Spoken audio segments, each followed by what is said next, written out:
O podcast que você ouve agora é uma produção da Central 3.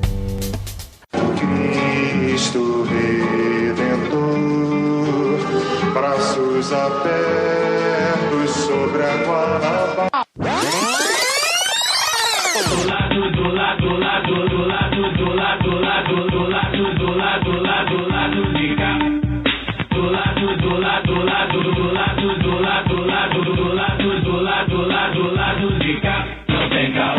Bom momento, ouvintes da Central 3. Hoje é quinta-feira, dia 23 de setembro de 2021. Eu sou Caio Belandi e este é o Lado B do Rio 211. A entrevista de hoje é com Rubens Casara, juiz, professor, fundador do Movimento da Magistratura Fluminense pela Democracia e membro da Associação Juízes para a Democracia.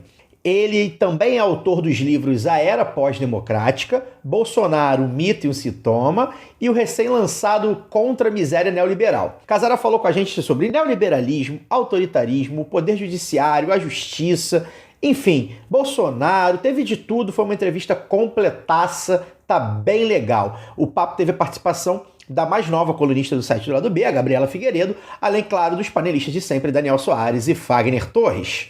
E antes da entrevista, você já sabe, é hora dos nossos reclames. Que tal vestir a camisa do seu podcast favorito? Pois bem, na www.zetanossa.com.br você poderá adquirir a camiseta do Lado B para sair por aí mostrando que do lado de cá não tem caô, mas claro, de máscara e sem aglomerar por enquanto. A camisa leva a estampa, dessa famosa frase de abertura do Lado B do Rio e sai por R$ 59,90. O ouvinte do Lado B também tem 15% de desconto nas compras na Zeta Nossa no cupom Lado B15. E tem mais, hein? Os apoiadores e apoiadoras do Lado B na Aurelo concorrerão a um sorteio exclusivo mensal para receber um produto da Zeta Nossa. Ou seja, além do sorteio tradicional mensal dos apoiadores do Lado B, quem está apoiando pela Aurelo vai concorrer ao sorteio oferecido pela Zeta Nossa. Então, siga @Zeta Nossa no Twitter e no Instagram, veja a estampa lindona da camisa do Lado B e outras estampas maravilhosas e compre a sua brusinha em www.zetanossa.com.br. Lembramos também da nossa parceria com a plataforma de podcasts Orelo. Além de ouvir o Lado B do Rio pela Orelo, você também pode apoiar a gente direto na plataforma com direito a conteúdos exclusivos do Lado B na Orelo. Tá lá o papo com o pessoal da Zeta Nossa, tem também uma conversa dos panelistas contando um pouco do porquê optamos por essa parceria e principalmente tem lá o documento Lado B número 8, podcast mensal, que passa a ser uma recompensa aos apoiadores e apoiadoras pela Aurelo. O desse mês é sobre o 11 de setembro chileno, que ficou muito bacana. Escutando e apoiando o Lado B pela Aurelo, você vai estar nos ajudando diretamente. Afinal, a Aurelo é a primeira e única plataforma que remunera os produtores a cada play, além de ter uma taxa de serviço para o financiamento coletivo mais em conta do que no Padrim. Então, se você já nos apoia pelo Padrim, migre seu apoio para a Aurelo. Lembrando que isso é só uma recomendação, só um pedido. Ou seja, se possível, ouça o Lado B pelo Aurelo e para quem quer nos apoiar ou já nos apoia no Padrim, dê preferência para nos apoiar pela Aurelo. A partir de R$2 você já colabora com a gente de quebra, poderá ouvir os conteúdos exclusivos, tá?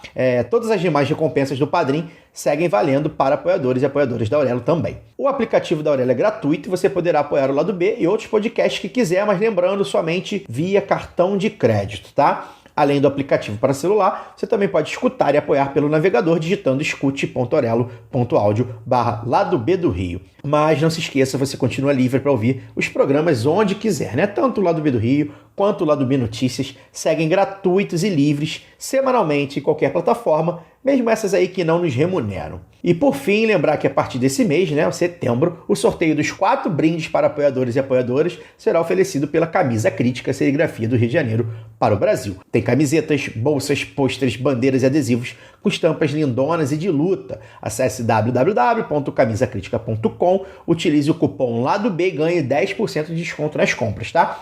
Siga também @Camisa Crítica no Twitter e no Instagram. Camisa Crítica, criada para uma esquerda que não tem medo de dizer seu nome. Nos próximos dias a gente vai realizar o sorteio e provavelmente já no programa da semana que vem a gente divulga os ganhadores e ganhadoras. Agora chega de propaganda, vamos ouvir o Casara. Casara, é um prazer tê-lo aqui, A gente tinha vontade de entrevistá-lo já há alguns anos, E, enfim, a gente conseguiu ajeitar as agendas para a entrevista sair. Eu quero começar falando com você sobre o seu livro mais recente, chamado Contra a Miséria Neoliberal, lançado este ano pela editora Autonomia Literária. O livro trata do conceito de neoliberalismo, mostrando como, por vezes, o senso comum, a opinião pública distorcem o termo, e o livro também analisa a aplicação dessa política ao longo dos tempos. Então, eu vou para a pergunta mais óbvia e mais necessária para a gente iniciar o papo, né? O que é e como você define o neoliberalismo que você trata no livro? Querido, em primeiro lugar, agradecer o convite. Há bastante tempo que eu queria participar desse bate-papo com vocês. E é um prazer estar aqui agora e para discutir esse livro que eu acabei de lançar, que se chama Contra a Miséria Neoliberal, que é uma miséria política, uma miséria social, é uma miséria econômica, uma miséria sanitária, e é, ao que me parece, a causa dessa naturalização do absurdo em que nós estamos lançados. E essa tua primeira pergunta me parece fundamental, até porque o termo neoliberalismo ele é utilizado de muitas maneiras, por muita gente, e às vezes essas pessoas apresentam definições e conceitos que chegam a ser contraditórios entre si. Então, fazer esse acordo semântico do que significa neoliberalismo me parece um primeiro e positivo passo. Bem, eu acho, e isso eu defendi nesse livro, que hoje o neoliberalismo, mais do que uma teoria econômica que remete a Mises, a Hayek, nos Estados Unidos a Becker e Friedman, mais do que uma governabilidade, um modo de governar, como defendeu Foucault em 1973, quando ele escreve O Nascimento da Biopolítica, hoje nós devemos entender o neoliberalismo como uma racionalidade, ou seja, um certo modo de ver e atuar no mundo. E qual seria essa racionalidade neoliberal? É justamente esse modo de ver e atuar no mundo que trata tudo e todos como objetos negociáveis, quando não como objetos descartáveis, a partir de cálculos de interesse que visam o lucro ou a obtenção de vantagens pessoais. Essa racionalidade ela se torna hegemônica a partir da década de 80. Ela foi ensaiada, por exemplo, no Chile de Pinochet, depois vai para os grandes centros, ela se torna hegemônica a partir da sua aplicação nos Estados Unidos de Reagan e na Inglaterra de Margaret Thatcher. Dali, ela é espalhada por todo mundo e hoje se torna a maneira de pensar e agir da maioria das pessoas. Tudo aquilo que não busca lucro ou vantagem pessoal é tido ou etiquetado de irracional, de infantil ou de utópico. E essa racionalidade neoliberal vai produzir modificações no indivíduo, na sociedade, no Estado e na compreensão de vários institutos e na compreensão e na percepção de vários fenômenos. E é essa racionalidade neoliberal que produz essa miséria em que nós estamos lançados e que nós estamos tentando juntos superar e sair. Casara, eu queria perguntar a você o seguinte: em outras entrevistas você falou que com a saída de Bolsonaro, né, assim, caso ele perca as eleições no ano que vem, eu acho que vai perder e tomara que sim, mas você disse que o modelo neoliberal, ele continuaria, assim, outro candidato aí continuaria com esse mesmo modelo. Por que você acha isso? E, assim, a gente viu que na pandemia, assim, eu achava, e eu com certeza acho que estou errada, porque a gente viu que todos os países, eles quebraram, né, assim, porque realmente quem poderia imaginar que um vírus deixasse as pessoas em casa e as pessoas perdessem seus trabalhos e o Estado voltasse a interferir, assim, né? Uma maior participação do Estado. Mas isso, assim, não aconteceu e não aconteceu, porque o modelo neoliberal está aí. E assim, foi assim, de alguma forma ingênuo pensar que a pandemia mudaria esse modelo econômico, ou ele ainda vai perpetuar? Olha, a pandemia, ela retrata uma crise. Crise é uma palavra que, desde sua origem na Grécia e depois na Roma antiga, ela significa ponto de decisão, momento de decisão. Na Roma, a palavra crise era um termo médico que significava aquele momento em que o doente, a partir da própria doença, ou ele se curava ou ele morria. Então, toda crise é esse ponto, esse momento que nós precisamos parar, né, para ver o caminho que nós vamos seguir a partir da crise. Essa crise pode gerar fim do que nós vivíamos, mas pode gerar também um recomeço numa direção diferente, numa direção distinta. Então, não era ingenuidade imaginar que a crise gerada pela pandemia do Covid-19 poderia abrir a oportunidade de seguirmos um outro caminho. Infelizmente, ao que parece, não foi isso que aconteceu. Por quê? Porque o neoliberalismo, entendido enquanto racionalidade, ele tem uma característica muito interessante, muito engenhosa, que é a sua plasticidade.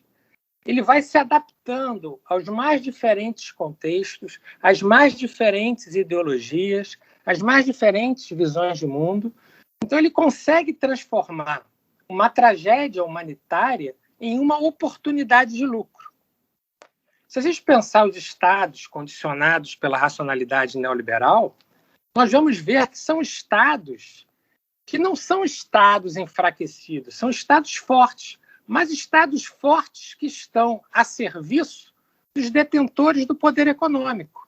Eles atuam para aumentar o lucro, ou seja, a mais-valia obtida pelos detentores do poder econômico. Então, num quadro de pandemia, o Estado passa a atuar não no interesse da maioria da população, mas passa a atuar no interesse de assegurar o maior lucro possível para os detentores do poder econômico. E se a gente for analisar o que está acontecendo pelo mundo, a gente vai ver que pessoas estão morrendo, pequenas e médias empresas estão quebrando, mas os detentores do poder econômico, aqueles que o Chomsky chama de super ricos, estão lucrando como nunca. Vamos pensar no Brasil. Veja quanto estão lucrando os bancos brasileiros, os grandes bancos brasileiros, Itaú, Bradesco e etc. Eles estão lucrando, eles estão nadando de braçada, eles estão lucrando num contexto de morte. Não por acaso muita gente diz que a necropolítica, o matar e o deixar morrer, são tipicamente neoliberais. Por quê? Porque partem desse cálculo de interesse visando o lucro desse 3%, desse 1% da população, que são os super ricos. Então, as pessoas estão morrendo, as pequenas e médias empresas estão quebrando, mas os super ricos estão lucrando como nunca. Então, a pandemia virou mais uma oportunidade de negócios. Como furacões viram oportunidades de negócio, maremotos viram oportunidades de negócio, tragédias viram oportunidades de negócio a partir dessa ótica neoliberal. Então, essa plasticidade permite que um governo neoliberal, no caso, por exemplo, o governo Bolsonaro, e aí eu já digo que você está sendo otimista, porque você está partindo da premissa de que nós vamos ter eleição, algo que ainda não está muito claro, mas então a gente pega, por exemplo, o governo Bolsonaro pode perder nas urnas, mas nada impede que ele seja substituído por um outro governo que também atue a partir da racionalidade neoliberal, ou seja, a partir de cálculos de interesse visando o lucro ou vantagens pessoais de uma parcela muito pequena da população. Então, nós temos o neoliberalismo ultra-autoritário do Bolsonaro, que pode ser substituído por um neoliberalismo progressista, por exemplo, como aconteceu nos Estados Unidos, onde o neoliberalismo ultra-autoritário do Trump foi substituído pelo neoliberalismo progressista com verniz democrático do Biden. Algo parecido pode acontecer no Brasil. Obrigado, Casara, pela sua presença. Fagner que está falando. Bom, também gostaríamos muito de ter você já aqui há bastante tempo. A gente acompanha, eu particularmente acompanho seus escritos e o lançamento dos seus livros. E eu queria, a minha primeira pergunta, por mais que a gente já esteja falando do último livro sobre o neoliberalismo, eu queria voltar um pouco no tempo para poder falar sobre uma outra obra sua que também, no fim das contas, tem relação com esse tema atual, que é o Bolsonaro, o mito e o sintoma. Né? Bom, neste livro e também em algumas entrevistas que você já deu e que eu assisti, né, você fala sobre como o Bolsonaro ele também é o fruto e o reflexo de um problema de não encontro com o passado que o Brasil tem, um problema de sempre, né? O Brasil tem muita dificuldade de se reencontrar com o seu passado para poder construir um futuro. E você fala que o Bolsonaro também é fruto, hoje, de uma transição mal feita da ditadura civil e empresarial militar. Né? O Brasil, se não for o único, é um dos únicos onde nenhum militar, nenhum colaborador da ditadura militar pegou um dia que fosse de cana após o fim da ditadura, e que o crime acabou compensando essas pessoas de modo que essas pessoas voltaram. Né? O Bolsonaro é um reflexo disso. Ele é um oriundo dos porões ali, é um fã de Brilhante Ustra. E aí eu queria perguntar para você, pensando no futuro, né, eu já há algum tempo, alguns meses, venho falando que, na minha concepção, eu não vejo saída para esse governo, saída eleitoral para esse governo. Eu acho que o governo Bolsonaro já está entrando nos seus estertores, e aí ele vai ter que, de alguma forma, ele vai tentar radicalizar esse processo para levar a eleição na mão grande, porque no voto ele não vai ter. Né? A gente já teve tentativas parecidas no passado. O Trump fez isso nos Estados Unidos, a Keiko Fujimori tentou fazer no Peru, né? Não conseguiram. E aí eu pergunto para você o seguinte: passado esses estertores, que eu imagino que nós estamos, aí se você discordar, fique à vontade para poder falar também na sua resposta.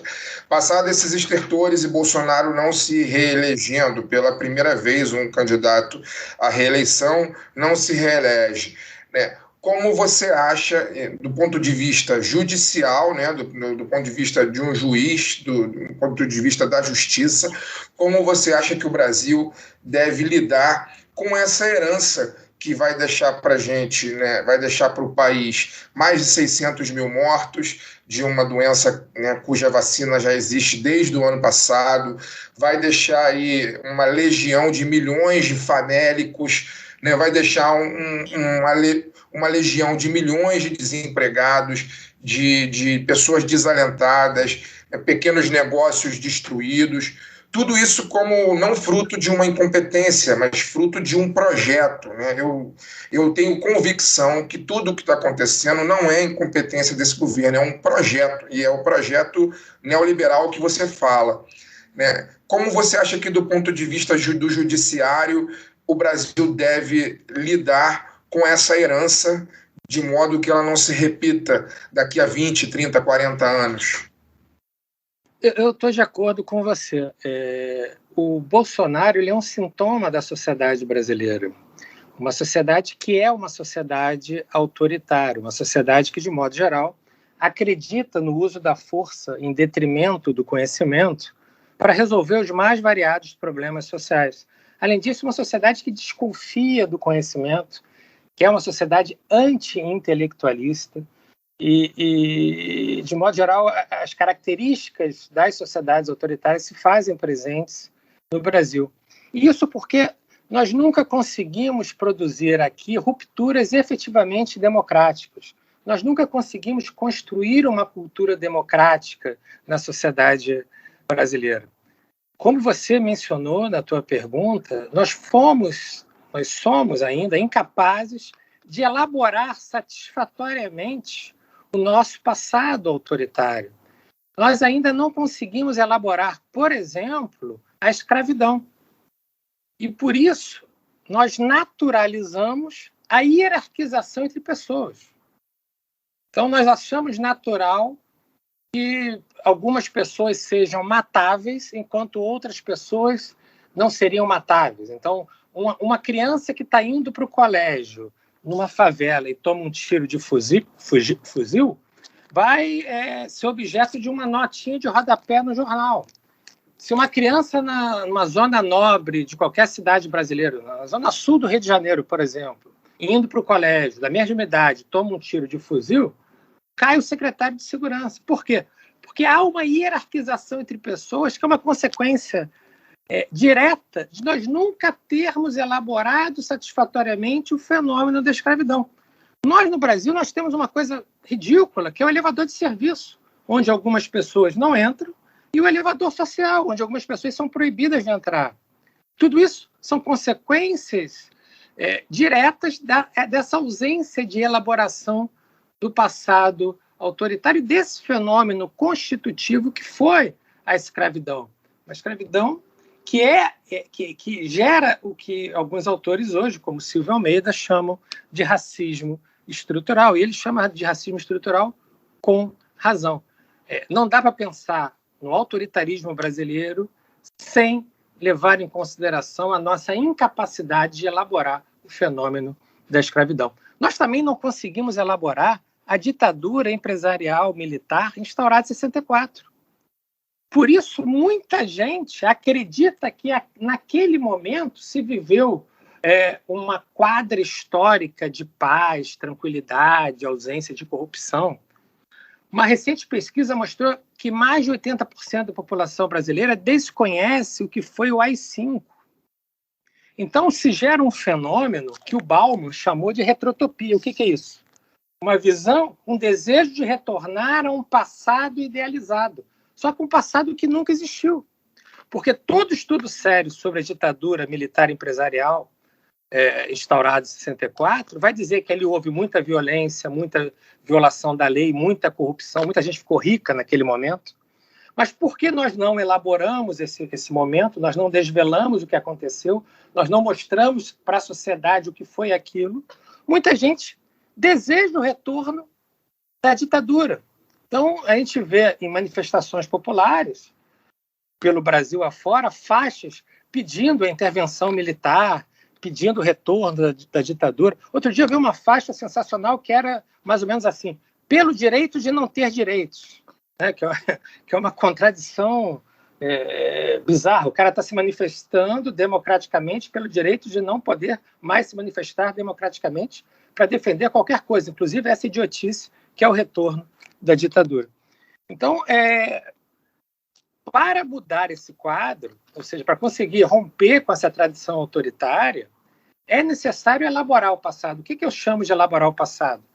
Desvelar o que aconteceu, estudar o que aconteceu, mostrar efetivamente para a sociedade, debater na sociedade o que aconteceu, mas não só isso, também apontar para uma direção emancipatória, para que a gente possa analisar o que é possível fazer a partir do nosso passado, o que é preciso superar no nosso passado para que a gente consiga construir uma sociedade democrática e inclusiva, e uma sociedade que reduza essa desigualdade brutal que ainda se encontra.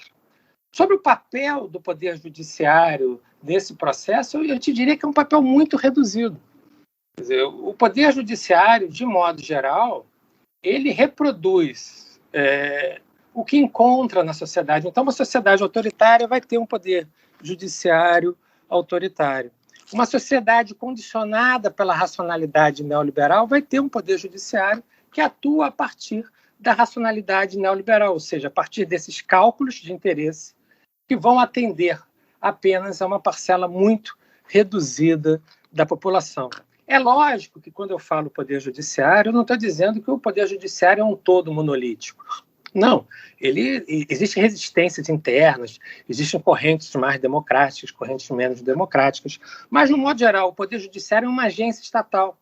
E o Estado, em si, nada mais é do que a forma política e jurídica de um determinado modo de produção, de um determinado modelo de sociedade. Então, a gente precisa primeiro mudar a sociedade, né? A gente precisa primeiro construir uma sociedade efetivamente democrática, para então sonhar com um poder judiciário também efetivamente democrático. Vou te dar um exemplo que talvez deixe isso mais claro. Uma recente pesquisa mostrava que o tipo ideal de juiz para grande parcela da sociedade, aquele juiz que a sociedade deseja, é esse juiz vingador, esse juiz que muitas vezes viola a lei para fazer prevalecer um certo senso de justiça, que nada mais é do que uma visão autoritária do que seja justiça. Então, esperar transformações profundas da sociedade a partir do poder judiciário me parece um erro. Eu acho que nós temos, ao contrário, que apostar na política, ou seja, desdemonizar a política, porque a política foi demonizada, e trabalhar naquilo que alguns autores têm chamado de resgate do comum, ou seja, de uma produção política coletiva que seja instituinte do comum. O que é o comum? É aquilo que diz respeito a todos nós, é aquilo que é inegociável, é aquilo que não pode ser objeto de negociação. Então, nós temos que resgatar essa política preocupada com o comum, para que a gente possa superar essa tradição autoritária em que a sociedade brasileira está lançada. E isso é muito grave, falar nessa tradição autoritária, porque é ela que explica por que, apesar do número de mortes, porque apesar da desgraça econômica, das empresas médias e pequenas quebrando, apesar do aumento da pobreza, ainda 30% da população apoia o atual governo. Apoia porque se identifica com esse autoritarismo que vê no atual governo.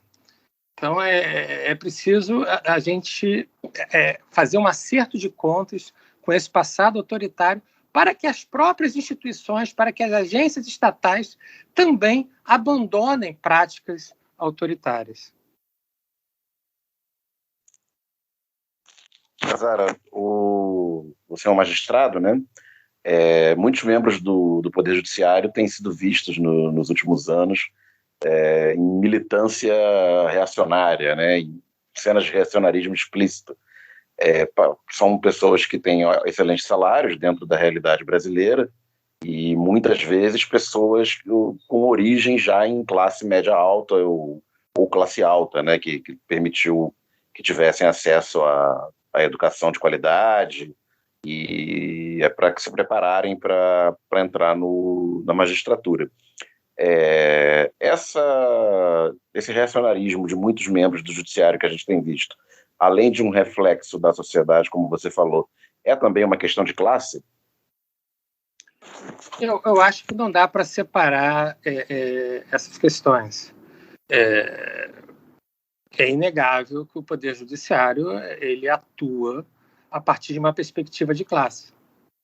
Mas é inegável também que a grande maioria dos juízes que atuam a partir de uma perspectiva de classe não tem consciência disso.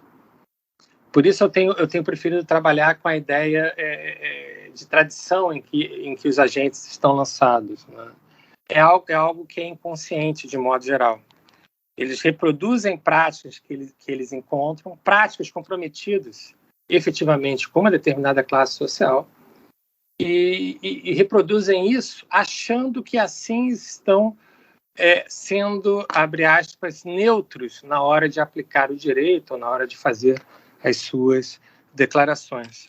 É curioso que algumas pesquisas apontam que a origem social da maioria dos juízes brasileiros, ao contrário do que se pensava, hoje, atualmente, né, porque antigamente era diferente, mas hoje a gente não resgata, a gente não colhe os juízes nas classes mais altas. A grande maioria dos juízes é classe média baixa. sua origem.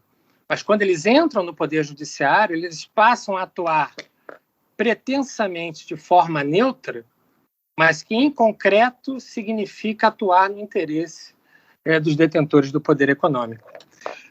Hoje, a partir da racionalidade neoliberal, e eu trabalho isso nesse meu último livro, o Poder Judiciário passou a ter basicamente duas funções. A primeira é homologar as expectativas dos detentores do poder econômico. E a segunda é controlar os indesejáveis aos olhos desses mesmos detentores do poder econômico. E eu que estou ali dentro do Poder Judiciário, que converso com muita gente, que tenta entender, que faço pesquisa de campo, o que eu concluí, né, nessas pesquisas é que, de modo geral, os membros do Poder Judiciário não têm a dimensão, não têm consciência da dimensão da sua atuação política no sentido da manutenção dessa estrutura profundamente desigual. Eles, de fato, acreditam que estão atuando de maneira neutra, que aquilo ali é técnica jurídica, e que qualquer coisa diferente daquilo, aí sim seria ideologia. E vocês sabem muito bem que essa é uma das características da ideologia, né? A ideologia faz com que você só veja a ideologia nos outros, nunca em si mesmo, né? A pessoa nunca se identifica enquanto alguém que atua a partir de uma determinada ideologia. Então, eu acho que é por aí que a gente tem que analisar essa relação do Poder Judiciário, ou uma atuação conservadora, ou às vezes até mesmo reacionária do Poder Judiciário. É a partir dessa tradição em que os juízes estão lançados, a partir de uma pré-compreensão que eles adquirem desde a mais terna idade, né? Desde ali do primário. As pessoas são educadas para uma produção de subjetividade, uma produção de uma subjetividade profundamente autoritária, quando não reacionária. E isso vai repercutir na hora de aplicar o direito. Porque a aplicação do direito, ela exige uma separação, né, que é ontológica, entre o texto legal e a norma que é produzida pelo intérprete. Ou seja, você tem um texto, que pode até ser um texto tendencialmente democrático, e esse texto, o intérprete, a partir dele, vai criar uma norma. Se a pré-compreensão do intérprete for autoritária, se a pré-compreensão do intérprete for reacionária, a norma que ele vai criar vai ser uma norma autoritária ou uma norma reacionária. Então, há sempre algo de criativo na aplicação do direito. O problema é que essa criação está condicionada por essa tradição autoritária a que eu tenho aqui me referido. Eu não sei se ficou muito confuso o que eu falei, mas é basicamente essa a ideia. Você, quando aplica o direito, você aplica a partir da tradição em que você está lançado. Então, os juízes lançados em tradição autoritária vão aplicar de maneira autoritária o direito.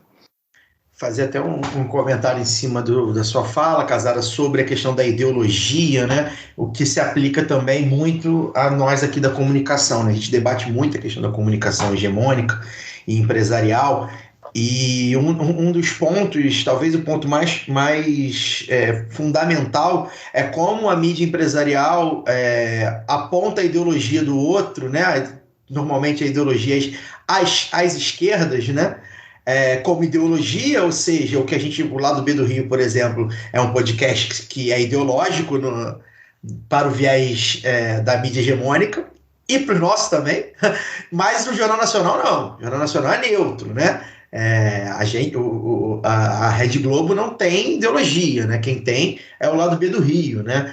E é curioso que vai ao encontro do que você falou, né? Sobre a ideologia, é só o outro que tem ideologia, né?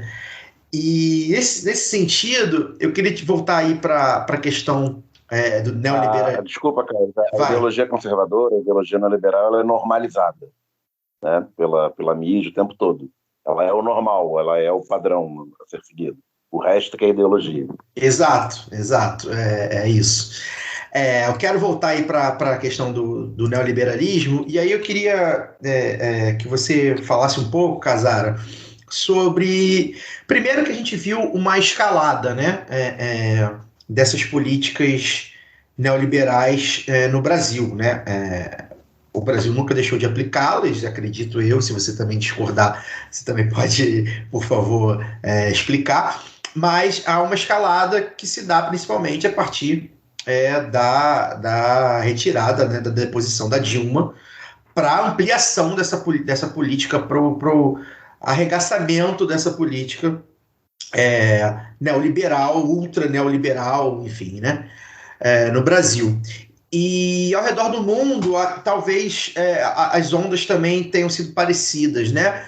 E aí você citou a questão do Trump, né? Sai o Trump neoliberal autoritário, entra o Biden neoliberal progressista. Como é que você está vendo, como é que você analisaria hoje o retrato dessa política, né, do neoliberalismo hoje no mundo e no Brasil?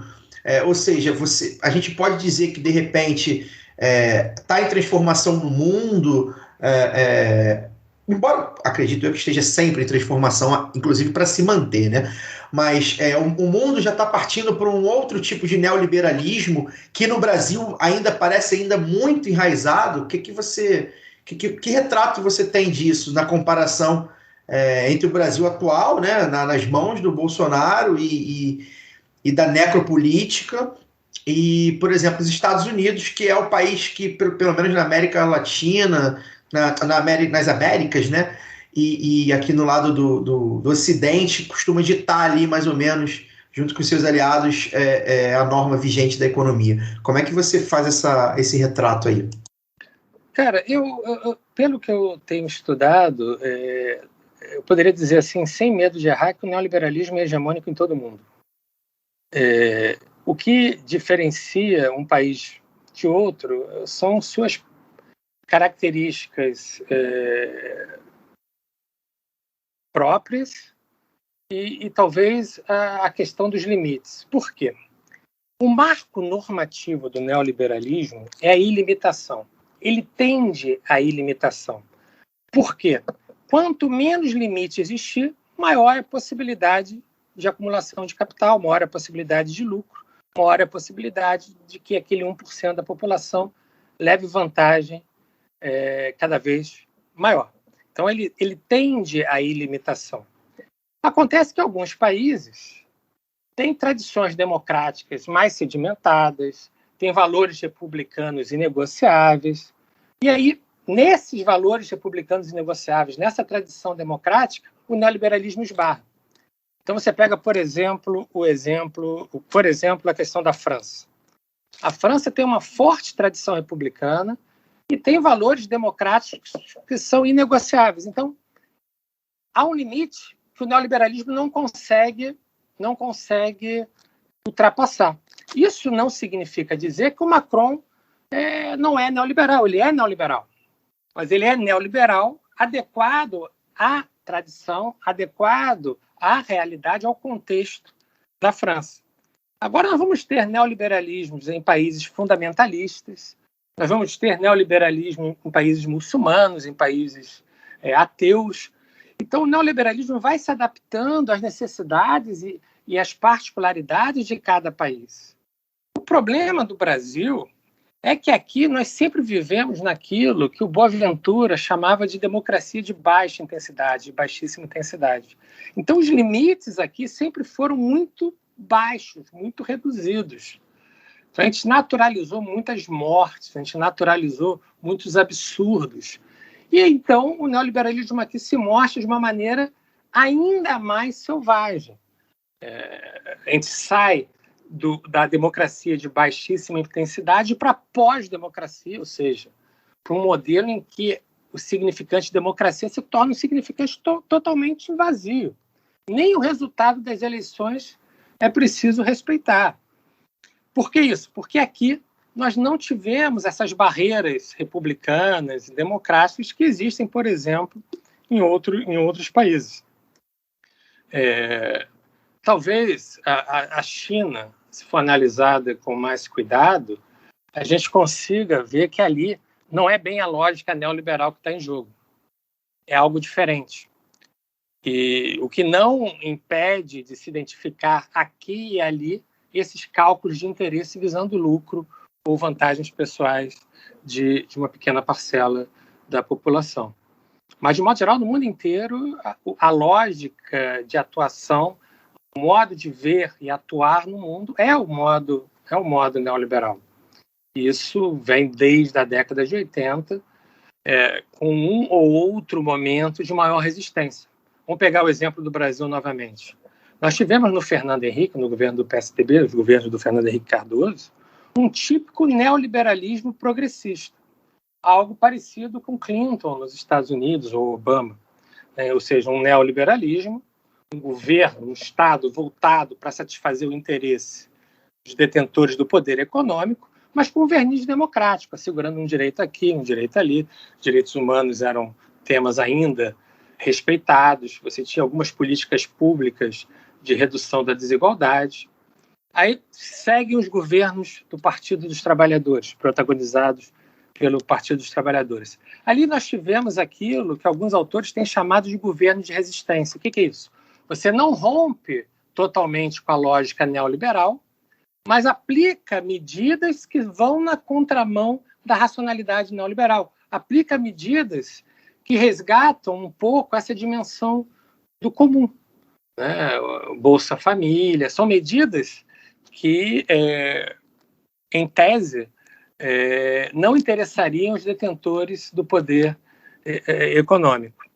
Com o fim dos governos do PT, que eram governos de conciliação, tanto é que você tinha ali no plano econômico uma tendência nitidamente neoliberal, mas que eram compensados com políticas públicas, e aí a gente pega o momento histórico do governo Dilma, que há uma crise dos commodities, então ela tem que optar entre as políticas públicas e o interesse dos detentores do poder econômico, e a opção dela ela não agrada aos detentores do poder econômico, e por isso tem o golpe travestido de impeachment. Você tem com o Temer e principalmente com o Bolsonaro um retorno daquele neoliberalismo selvagem, sem nenhum compromisso com a parcela mais pobre da população.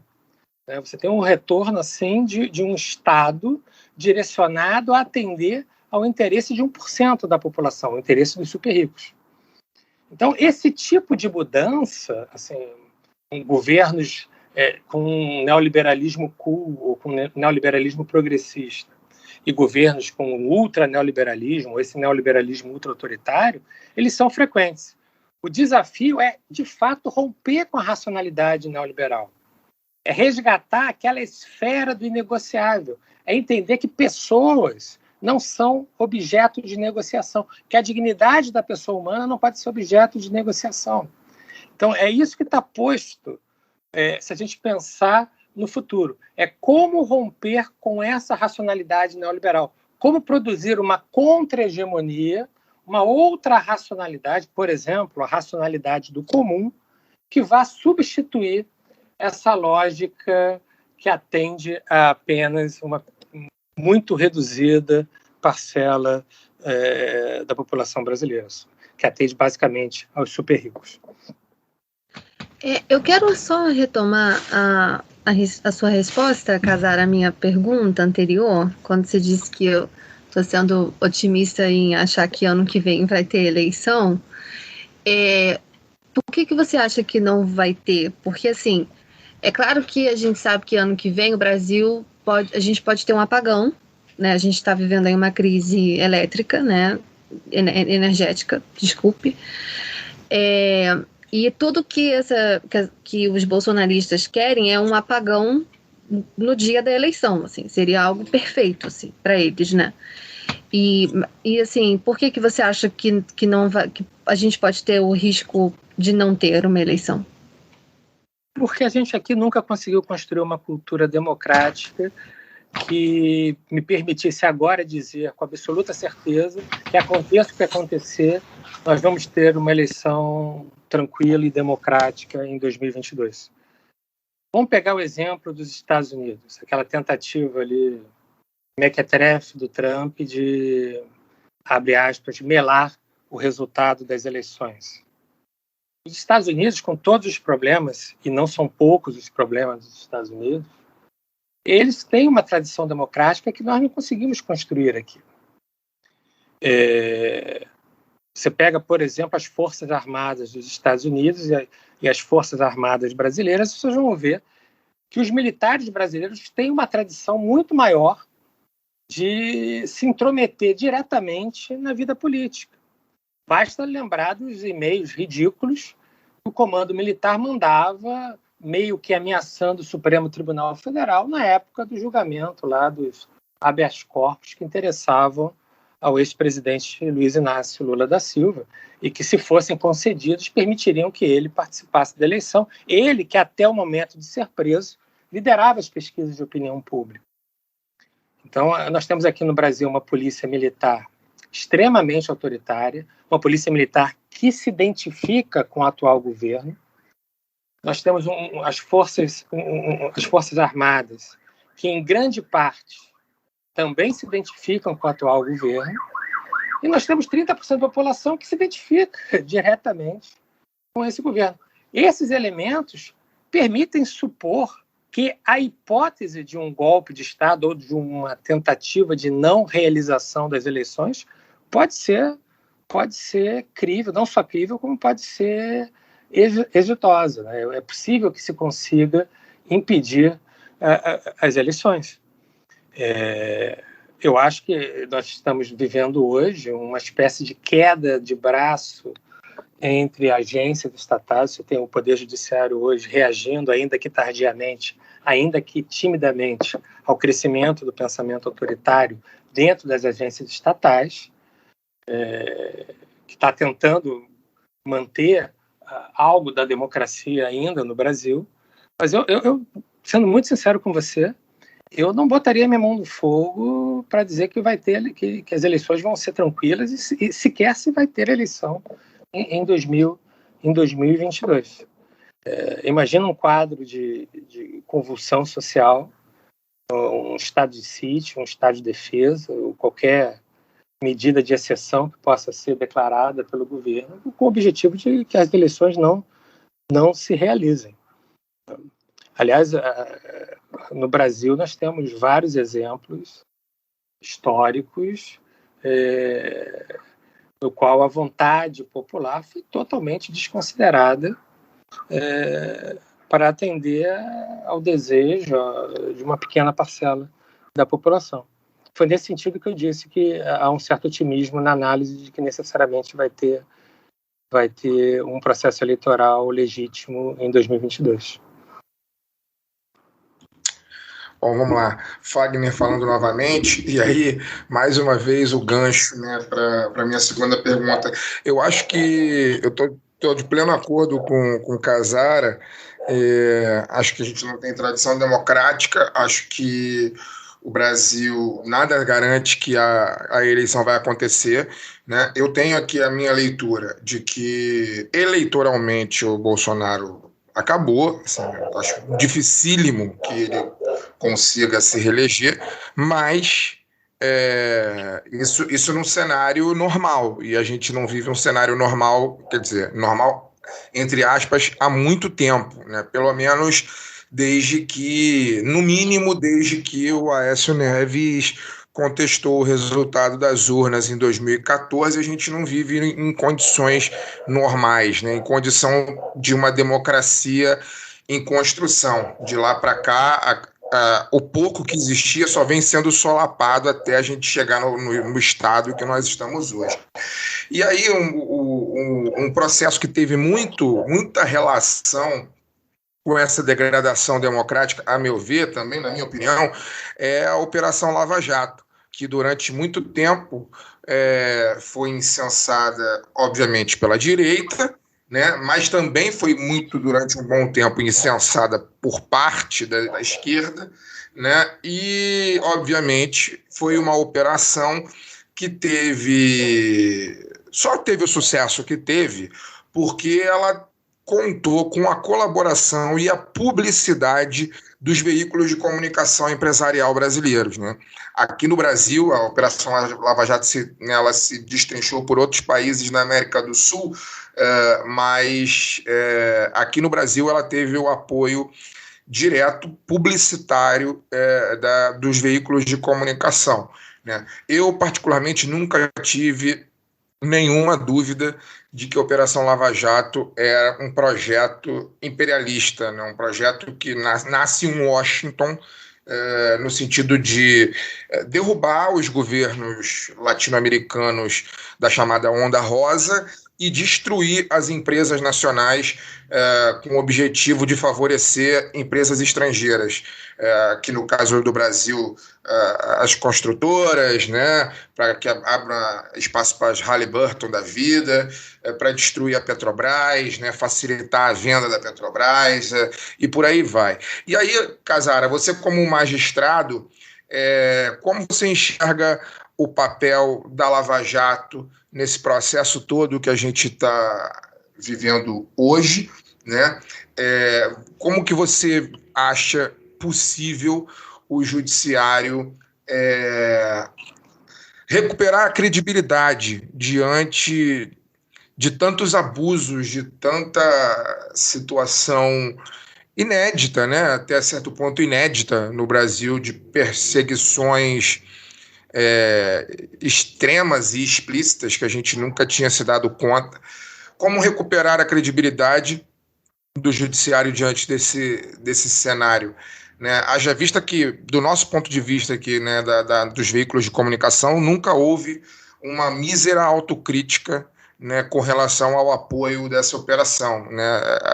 A Vaza Jato da vida foi aí revelada, o Intercept, com aquela série de reportagens mostrando, né, o Sérgio Moro atuando como um promotor do caso, e isso sempre foi escondido, né? A gente nunca viu um minuto disso no Jornal Nacional, um minuto disso no Jornal da Globo, no Jornal Hoje, enfim, nos principais telejornais brasileiros. Como que faz para recuperar isso, Casara? Olha, missão difícil, não?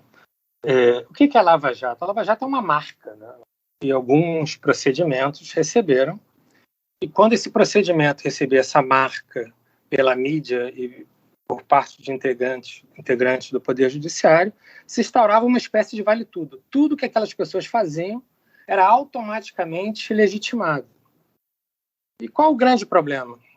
Que essa operação se dá numa sociedade autoritária, que bate palma para a violação da lei.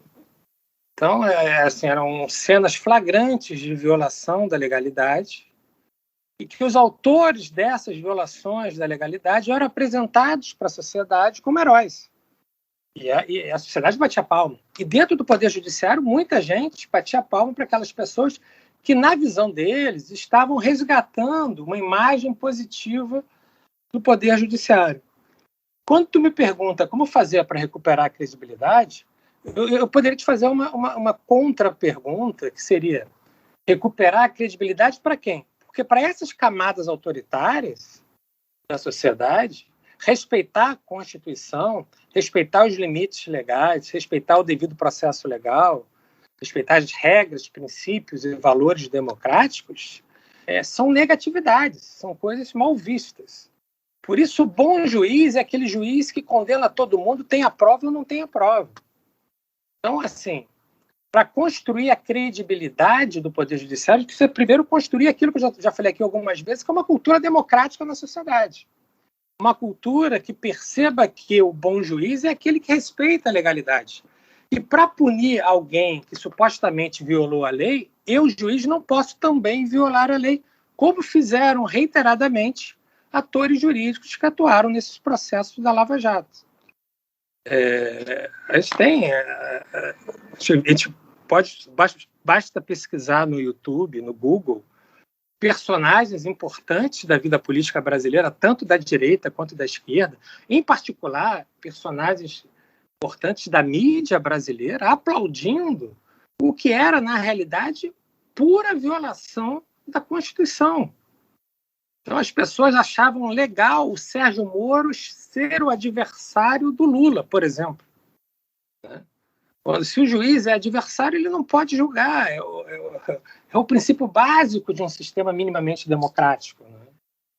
O juiz está equidistante dos interesses em jogo. Ele não pode, de antemão, já saber qual parte vai ser condenado, quem vai ser absolvido. Então, tem uma entrevista interessantíssima daquela jornalista que agora está na Globo, que é a... Nossa, que é a... Nossa, fugiu o nome dela agora. Do Roda Viva. Vera Magalhães? Da Vera Magalhães, dizendo da estratégia do Moro contra o Lula. Quer dizer, a declaração dela é, basicamente, se for traduzir em termos jurídico-constitucionais, de dizer, olha, o Sérgio Moro está violando a Constituição. Se ele está tendo uma estratégia contra o réu para forçar a condenação de uma pessoa, é evidente que esse juiz não pode julgar, é evidente que o juiz tinha que ser afastado do processo. E percebam, isso só foi possível, só se declarou a suspeição do Moro depois da Vaza Jato, depois da divulgação de muito daquilo que estava acontecendo, bem escondido. Se criou um clima que permitiu ao Supremo Tribunal Federal declarar essa suspeição e, mesmo assim, declarar por maioria. Algo que era muito, muito, muito evidente. Olha, se eu estou de férias, eu largo as minhas férias para atuar num processo, para impedir que alguém seja solto pela decisão de um outro juiz, bastava isso para ver que eu não estou atuando de maneira imparcial. Eu estou tendo interesse direto na solução do caso e estou tendo interesse direto em que o caso seja solucionado de uma determinada forma antes mesmo do processo terminar. Então, assim, eram vários os sinais evidentes de parcialidade na condução dos processos. Mas a mídia hegemônica, a mídia empresarial batia palma, grande parte da sociedade batia palma, setores da direita batiam palma e setores da esquerda batiam palma também. A gente não pode se esquecer que foram fazer homenagem aos juízes da Lava Jato, personagens importantes da vida política brasileira da esquerda, achando que aquilo ali era o grande exemplo de combate à corrupção. Se a gente for analisar friamente o que aconteceu ali, nós podemos declarar, assim, sem medo de errar, que a palavra corrupção se tornou um significante vazio para ser utilizado contra o inimigo político. Lembra que eu falei que, a partir da racionalidade neoliberal, uma das principais funções do Poder Judiciário era o controle dos indesejáveis? Então, quem são os indesejáveis? Primeiro, os pobres, que não interessam por não ter poder de consumo e hoje sequer interessam de mão de obra barata no processo de produção. Até porque a economia cada vez mais é improdutiva, ou seja, ela não gera riqueza, ela busca gerar capital a partir do próprio capital, ou seja, cada vez mais ela é rentista, é uma economia improdutiva. E além dos pobres, quem são os principais inimigos dos detentores do poder econômico? Aquelas pessoas que são os inimigos políticos, que representam algum tipo de obstáculo aos projetos neoliberais. E aí você tem o lawfare, que é o quê? A utilização do direito como uma arma contra os inimigos políticos. A Lava Jato fez isso. Processos de lawfare, da utilização do direito, ou seja, travestido de aplicação do direito, você atacava seus inimigos políticos. E quando você ataca os inimigos políticos, você está atendendo a uma parcela da população. Que parcela é essa? O detentor do poder econômico. Aquele que, não raro, está exercendo também o poder político. Aquele que está lucrando com determinados processos, que está lucrando com determinadas prisões, que, por exemplo, lucrou quando o ex-presidente Lula não pôde ser candidato nas últimas eleições. Então, a gente não pode pensar em resgatar a imagem do Poder Judiciário sem antes construir uma cultura democrática que permita ao cidadão identificar o que está certo e o que está errado no momento da aplicação da lei penal. Porque, para muita gente, o correto é condenar a pessoa que está sendo acusada, pouco importa que tenham provas ou não. Pouco importa que aquelas provas sejam lícitas ou ilícitas. Então, falta essa cultura democrática para que a população aprecie o Poder Judiciário de acordo com a normatividade constitucional, para que as pessoas compreendam qual é a verdadeira função do Poder Judiciário. No Estado democrático de direito, qual seria a função do Poder Judiciário? Seria de concretizar direitos fundamentais, nada mais do que isso. Acomodar os conflitos, reduzir os conflitos e concretizar direitos fundamentais. Algo que, hoje, o Poder Judiciário está bem distante de realizar.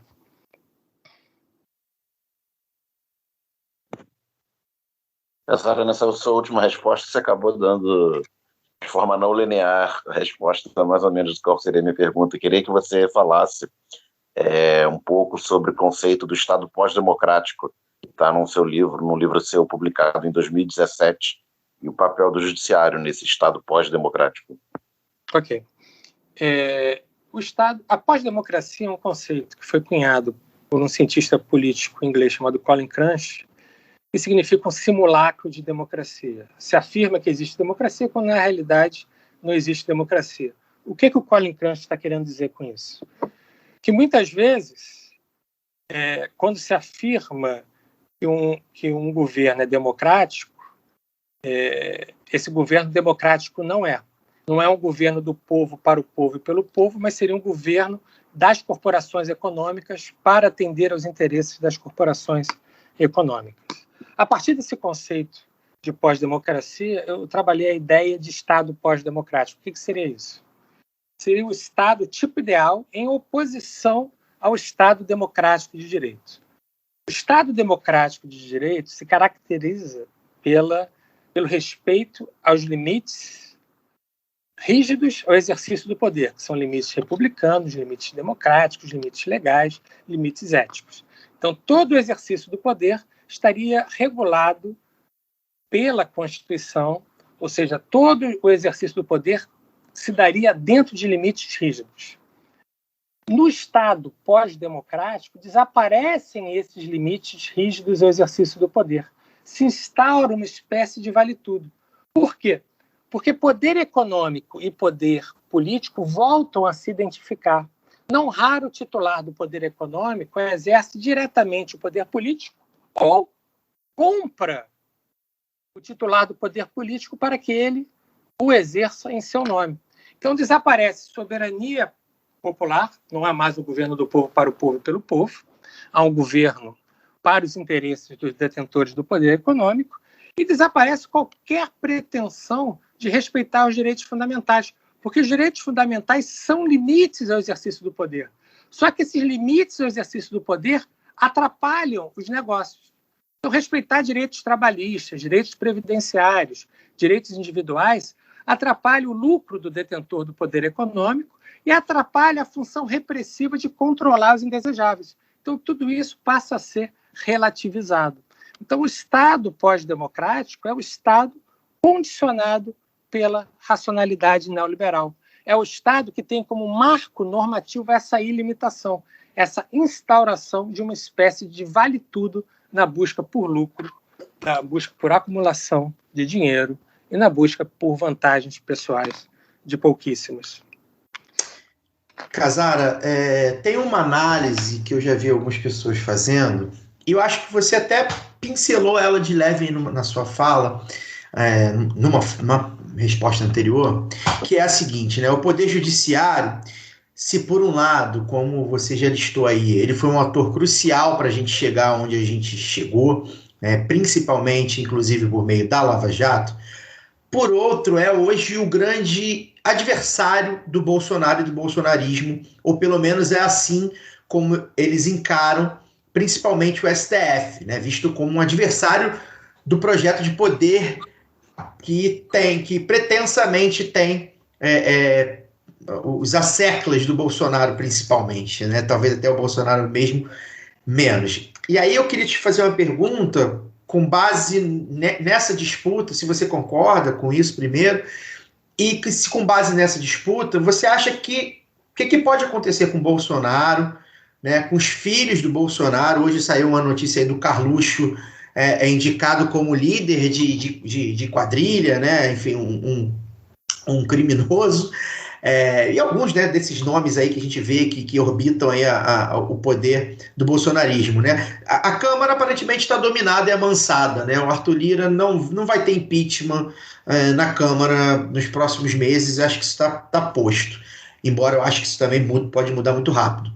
Então você acha que a justiça, né? E aí tem o Alexandre de Moraes, principalmente, no STF, né? Os processos de fake news e de outros processos espalhados até por outros lugares. Você acha que pode ter desdobramento para o Bolsonaro, bolsonarismo, né? Para os filhos, Você acha que pode dar uma esquentada aí na fervura? Como é que você analisa isso?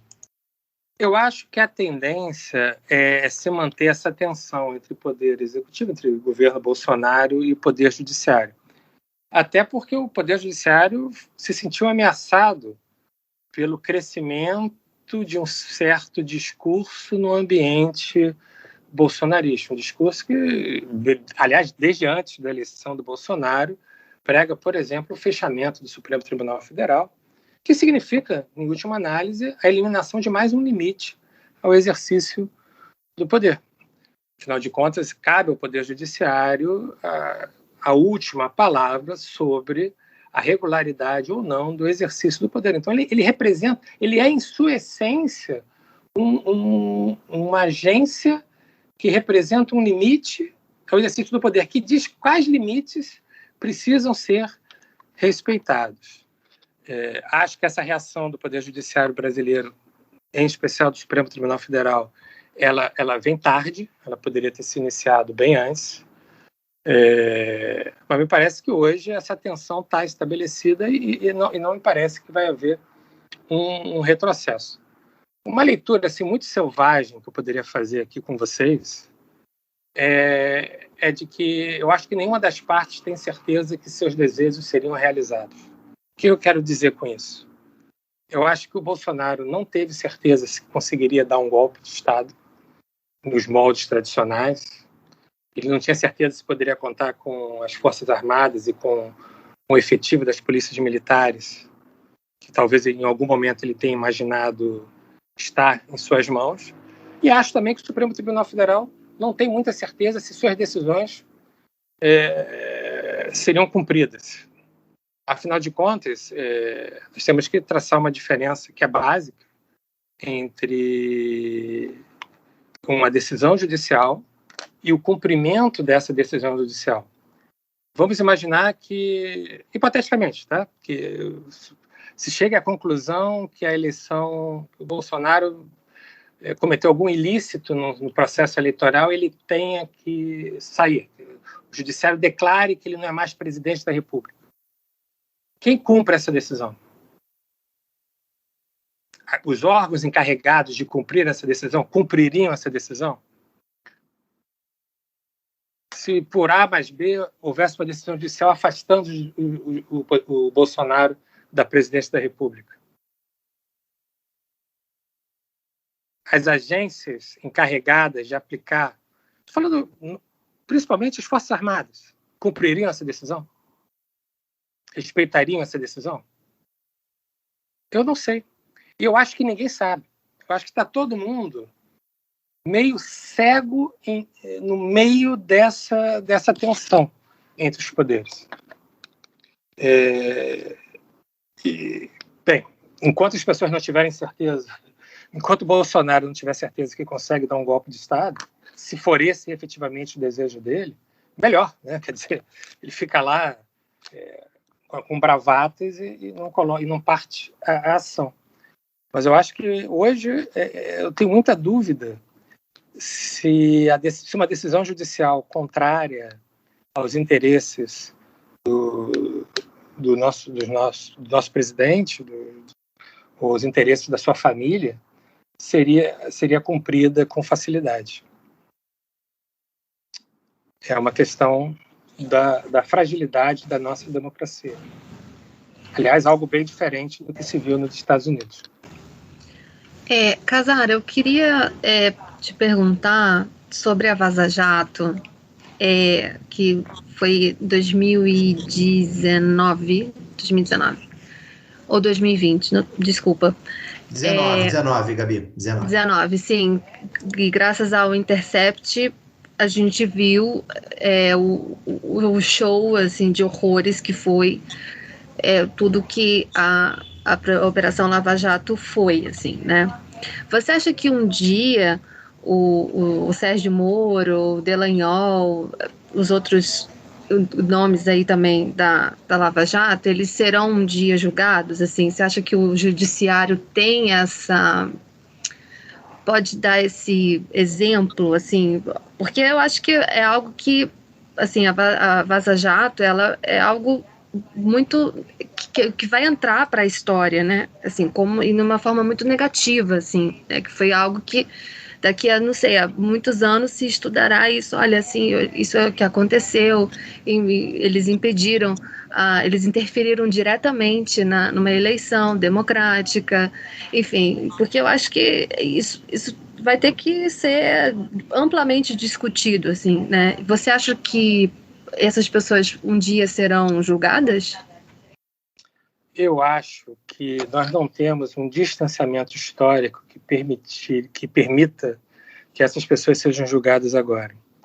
Foi muita gente batendo palma, muita gente apoiando. Estou falando da mídia, estou falando da população de modo geral. Muita gente que ainda acha que o que eles fizeram estava certo. Vou dar um exemplo, talvez muito evidente, de um crime que foi praticado pelo ex-juiz Sérgio Moro, e que ficou por isso mesmo, quando ele divulga aquela conversa ilegalmente, que foi gravada ilegalmente, entre a ex-presidenta Dilma Rousseff e o ex-presidente Lula. Ele comete um crime, aquela conduta é criminosa, é tipificada como criminosa, ele admite que fez, sob a alegação de que seria do interesse público, e ficou por isso mesmo. Por quê? Porque não havia condição política de abrir um processo criminal contra alguém que era percebido por ampla parcela da população brasileira como um herói na luta contra a corrupção. Eu acho que hoje nós ainda estamos vivendo um quadro em que muita gente sente falta da Lava Jato, que muita gente acha que aquilo ali sim que era fazer justiça, com todas as violações que já foram reveladas e comprovadas e demonstradas. Então você vê, por exemplo, o Dallagnol nas redes sociais fazendo um discurso de respeito à legalidade. Você vê o Sérgio Moro ainda como possível candidato da tal terceira via, que a gente até brinca que é a segunda via da extrema-direita. Mas eles me parecem muito longe de serem julgados.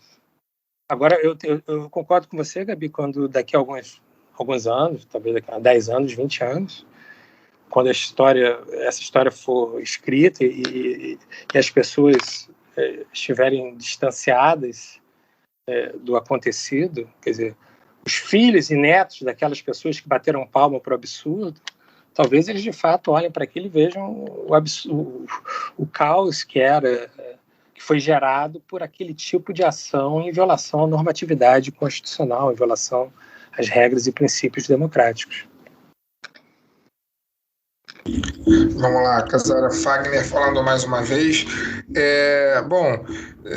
Agora eu quero te convidar a fazer um exercício de ombudsman do governo petista, do ponto de vista da escolha dos ministros que nós temos hoje no STF. Essa é uma crítica muito comum, sobretudo nos ambientes da esquerda, obviamente, nos ambientes petistas, com relação a essas escolhas, que quando o PT mais precisou da defesa da democracia e da defesa das eleições, esses ministros indicados eles acabaram no mínimo costeando alambrado, caso dos ministros, do Luiz Fux, agora me fugiu o nome daquele que foi até agora há pouco era presidente do STF, inclusive, esqueci o nome dele, meu Deus do céu, a memória está... É o Toffoli, é o Dias Toffoli, e o próprio Joaquim Barbosa, que ficou marcado pela atuação na AP 470, do Mensalão, quando existiam outras possibilidades, sempre é dito, que o que não falta no Brasil são bons juristas, É o caso do professor Nilo Batista, o seu caso, o caso do João Batista Damasceno, enfim, tem muitos, muito bons juristas que poderiam ter sido colocados na corte e não foram, e no entanto curiosamente, nesse momento atual, o ministro que a gente olha e vê como mais combativo, né, aquele que está combatendo a extrema-direita na aplicação da lei e que está decretando prisão de militantes bolsonaristas que estão atentando diretamente contra o regime democrático, é justamente aquele que foi indicado pelo presidente golpista, né, que é o Alexandre de Moraes, que foi indicado pelo Michel Temer. Diante desse cenário, dessa coisa, né, estranha, que beira, assim, do meu ponto de vista, do jornalista, né, eu diria que beira a traição, né, desses ministros com aqueles que os indicaram, né? Como que você enxerga essas nomeações? Você acha que não tinha muito o que fazer do ponto de vista dos ministros? Era isso mesmo? Como que, enfim, de uma maneira geral, como que você enxerga essas nomeações? Foi um erro político do PT? Não foi um erro político do PT? Foi feito o que dava para fazer? Do ponto de vista dos ministros também, foi feito o que dava para fazer? Como que você vê isso? Eu acho que as indicações dos governos do PT reproduziram aquela lógica da conciliação de classes, da composição. Foi uma lógica típica desses governos. Então você tinha indicações ali de ministros a partir de acordos políticos, muitas vezes sem uma preocupação com o histórico do ministro, com a produção daquele jurista. E eu acho que, de modo geral, a esquerda, não é um problema só brasileiro, né, mas a esquerda normalmente não olha com muita atenção para a política do poder judiciário, né? Então, vou dar um exemplo que é conhecido, público e notório. O PT indicou um ministro, aliás, um bom ministro, mas que era um ministro ligado à corrente mais conservadora da Igreja Católica. Então, em tese, seria um ministro de direita. Algo que, por exemplo, não acontece nos Estados Unidos. Você tem o Partido Democrata indica ministros para a Corte Suprema alinhados às bandeiras do Partido Democrata. O Partido Republicano indica ministros aliados às bandeiras do Partido Republicano. Aqui no Brasil, não. Aqui a coisa foi feita... Acho que se acreditou muito que o judiciário não era um assunto de maior importância, o que acabou se revelando um equívoco. Algumas indicações foram desastrosas, outras indicações foram frustrantes, na medida que se criou expectativas em torno de determinados nomes, mas a atuação desse foi desejar. Algumas indicações foram boas. O que me choca mais, o que me chama mais atenção, foi de fato um certo descuido com o poder judiciário. Se a gente parar para pensar o número de indicações que o PT pôde fazer para o Supremo Tribunal Federal, e nós não termos no Supremo Tribunal Federal progressista que adote as bandeiras, os princípios e bandeiras da esquerda, isso é muito triste, né? Porque era possível ter feito isso. Era possível, mas uma série de fatores repercutia diretamente. Eu me lembro que numa indicação, logo no início, agora me fugiu o nome do ministro, havia as correntes progressistas pediam o Dirceu Sintra, que era um grande magistrado paulista, e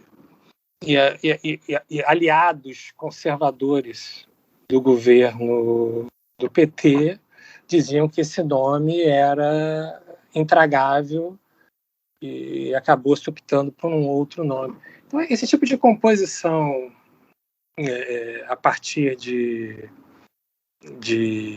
interesses políticos outros que não os ligados ao Poder Judiciário, eu acho que influenciou muito na formação da Suprema Corte brasileira, infelizmente.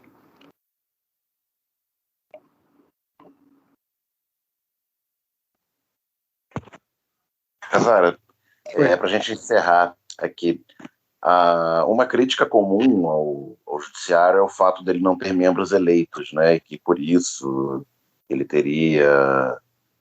seria um poder mais encastelado, menos suscetível a anseios da sociedade. A gente sabe que não é exatamente isso. Existem sistemas nos Estados Unidos, em vários estados, juízes são eleitos, né, promotores são eleitos. Eu queria saber a sua opinião sobre essa questão de eleição para o judiciário, argumentos contra e argumentos a favor. A gente tem que fazer uma pergunta prévia. Qual o tipo de judiciário que nós queremos? Eu acredito num poder judiciário contra-majoritário. O que é isso? Um poder judiciário que deve julgar contra as maiorias, se isso for necessário, para fazer prevalecer os direitos fundamentais. Então, mesmo que 99% da população queira que João seja condenado, se não existir prova de que João praticou um crime, eu, juiz, tenho que absolver. Mesmo que 99,9% da população ache que a empresa A deve ganhar um pedido em detrimento da empresa B, se as regras jurídicas apontarem que a razão está com a empresa B, eu tenho que julgar, mesmo contra essas maiorias de ocasião. Maiorias de ocasião, muitas vezes, forjadas por manipulações midiáticas, por desinformação e por aí vai. Pensa numa sociedade racista, numa sociedade sexista, numa sociedade machista, numa sociedade autoritária. Qual juiz vai ser eleito? Vai ser um juiz machista, sexista, racista, autoritário. Por aí vai. Então, eu acredito na importância de um poder judiciário contra-majoritário. Os países que adotam o modelo do juiz eleito, né, de modo geral, esse juiz julga para agradar o seu eleitor, para garantir a sua recondução. E isso me parece desastroso num país com as características que o Brasil tem. Um país que não conseguiu construir uma cultura democrática, um país que não conseguiu construir uma cultura republicana, um país que é racista, que é machista, que é homofóbico e etc. Você vai ver um caso lá em que vamos imaginar um Estado homofóbico que quer a condenação de um determinado gay, o juiz que não condenar aquele gay nunca mais vai ser eleito, e aí o cara acaba condenando mesmo sem provas. Então isso é um risco altíssimo para as características da sociedade brasileira. O que seria diferente num país que você tenha uma forte tradição democrática, uma forte tradição republicana, uma forte tradição de respeito, de conhecimento e respeito dos direitos fundamentais. Aí a eleição de um juiz não seria algo totalmente absurdo. No Brasil, me parece que seria desastroso contar com juízes eleitos. Pensa na última eleição, né, para o Executivo. Reproduz isso em termos de poder judiciário. Né? Os estados em que ganharam candidatos bolsonaristas, os juízes eleitos seriam os juízes bolsonaristas. Pô, assim, se a situação está ruim hoje, imagina, né, com a ampliação de poder do bolsonarismo. Estou falando do bolsonarismo enquanto fenômeno sociológico, né? Não estou falando de pessoas, estou falando desse conjunto de modos de pensar, modos de agir, de princípios que são seguidos por determinadas pessoas que hoje a gente associa a esse signo que é o bolsonarismo. Então, me parece um grande equívoco a defesa do juiz eleito, como, por exemplo, o Brizola defendia isso. Né? Parece que é um grande equívoco. O resultado seria desastroso numa sociedade com o déficit democrático que a sociedade brasileira tem. Perfeito. Antes da gente finalizar, vou dar aqui as mamatinhas para os nossos ouvintes. Digitando o código Lado B na hora da compra, você tem 10% de desconto na Veste Esquerda. Estampa da Lélia Gonzalez, Mercedes Sosa, Paulo Freire, Che Guevara, Marielle, Malcolm X e muito mais. Acesse vesteesquerda.com.br e utilize seu código Lado B. O cupom Lado B também dá 10% de desconto na www.camisacritica.com. Camisa Crítica criada para uma esquerda que não tem medo de dizer seu nome. E já na Zeta Nossa, o cupom de desconto é o lado B15, que dá 15% de desconto nas compras na www.zetanossa.com.br. Lembrar aqui também um recadinho a todos, né, que o novo prazo de inscrição do Enem tem isenção automática liberada até domingo, dia 26 de setembro. Né? Os estudantes isentos em 2020 que não compareceram no exame podem se inscrever para a edição de 2021, que acontecerá para esse grupo nos dias 9 e 16 de janeiro. Aí quem quiser mais informações, as inscrições também lá em enem.inep.gov.br. Isso aqui não é um reclame do governo, tá, gente? Isso é só para a galera lembrar mesmo do Enem. Também anunciar aqui agora um recadinho dos nossos companheiros, o nosso companheiro Augusto Perillo está lançando aí um mini documentário Baixada Fluminense, o QG de Bezerra da Silva. É um curta-metragem sobre os compositores do Bezerra da Silva, lá na Baixada Fluminense, e a relação deles com o Malandro dos Malandros. Estreia nesse sábado, dia 25 de setembro, no YouTube lá do Perillo, youtube.com/Augusto Perillo, com 2 L's. Casara, muito obrigado pela sua participação. De fato, nós aqui estávamos ansiosos para recebê-lo. A gente acompanha seu trabalho. Talvez você tenha sido um convidado que mais demorou a vir, porque eu acho que logo quando a gente começou o programa, eu acho que a gente chegou a procurar você, procuramos algumas vezes, nunca batia ali, imagina, lá né? por 2017. Pois é. Imagina, né? A gente está falando de um jurista, de um juiz, de um escritor, de um autor, o sujeito é multimídia, mas enfim, a gente conseguiu casar as agendas e foi realmente espetacular o papo, acredito que todos tenham gostado. E aí, deixa seu recado final, onde é que encontra seus livros, quais os livros tem aí para vender, como é que a gente te encontra nas redes e tudo mais. Obrigado, tá? Querido, eu é que agradeço muito o convite, é um prazer bater esse papo com vocês. Meus livros estão nas livrarias, de modo geral, nas editoras também é possível comprar, tanto a Autonomia Literária, Contra Correntes, quanto o Grupo Record. Mas eu sempre sugiro que comprem nas livrarias de bairro, né, que são livrarias que estão precisando, que são livrarias independentes, e que são livrarias que tornam os bairros mais agradáveis. Olha, demorou, mas saiu, e de fato foi muito legal estar com vocês, e sempre convidado, e que for possível, eu estarei aqui novamente. Muito obrigado. E agora vou chamar aqui os nossos panelistas para a despedida, mas antes eu vou apresentar, a gente já fez aqui a entrevista, né? Mas precisa apresentar aos ouvintes, né? A Gabriela Figueiredo, que está aqui com a gente, é a nova, mais nova, né? Já está aí algumas semanas como colunista do site do Lado B. Então, Gabriela, bem-vinda aqui à bancada, né? Você que entrou nesse rodízio desse mês aí que a gente fez com as nossas colunistas, foi ótima sua participação. Quero que você se apresente rapidamente para os nossos ouvintes, dizer quem você é, e deixa seu tchau também. É um oi e um tchau.